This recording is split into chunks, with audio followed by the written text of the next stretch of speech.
2 marks, only 2 marks, उससे 206 103 गुना बढ़ोतरी। यहाँ एक एक छात्र एक एक मार्क्स के लिए, पॉइंटों में मार्क्स लाने के लिए तड़प रहा है, रोजाना पुस्तकें पढ़ रहा है। आयोग के अधीनस्थ बोर्ड के जो अध्यक्ष साहब हैं वो कहते हैं कि हम लोग कोचिंग कल्चर को खत्म कर रहे हैं। बहुत अच्छी बात है, कोचिंग कल्चर को खत्म कर रहे हैं। आप बच्चों को स्वाध्याय के लिए प्रेरित करें, कोई इश्यू नहीं है।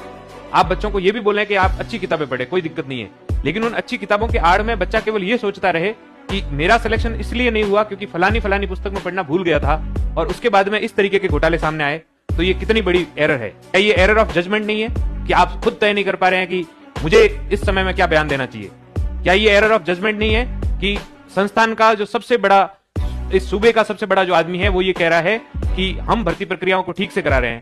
क्या ये एरर ऑफ जजमेंट नहीं है कि उस संस्था का, उस आयोग का जो अध्यक्ष है वो बार बार ट्विटर पर केवल और केवल जो मजाकिया ट्वीट्स हैं उनको हाईलाइट करके उसके ऊपर 4 बातें लिख देता है और जो वास्तविक बात है उसको कहना भूल जाता है? क्या ये एरर ऑफ जजमेंट नहीं है कि हमने जो सीईटी 2024 में करवाई थी उसके बाद में पिछले 2 सालों के अंदर हमारे पास में सीईटी का कोई परीक्षा नहीं है, और उसके बाद में हम कह रहे हैं कि इन भर्ती प्रक्रियाओं को हम उसी सीईटी से करवाएंगे? क्या ये नेचुरल जस्टिस के खिलाफ नहीं है? क्या ये आर्टिकल 15 और 16 में दिए गए वो सारी की सारी समानता के दावों पर सबसे बड़ी चोट नहीं है क्या? इन सब बातों के बारे में हमें सोचना पड़ेगा, और सोचना पड़ेगा इसलिए क्योंकि हम सब लोग इस प्रक्रिया के अंदर प्रताड़ित लोग हैं। ये सारे के सारे लोग जो कि बाहर अपनी अपनी लाइब्रेरीज में बैठकर पढ़ाई कर रहे हैं, उन सबके सामने बहुत बड़ा प्रश्न है।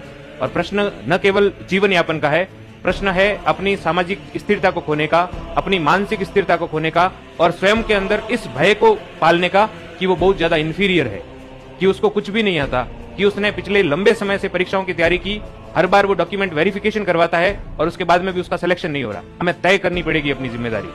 हमें तय करना पड़ेगा कि संस्थाएं अब किस तरीके से काम करती है। हमें तय करना पड़ेगा कि केवल पढ़ने से कुछ नहीं होगा, इन संस्थाओं में सुधार बहुत आवश्यक है, और वो संस्थाएं किस तरीके से सुधार करेगी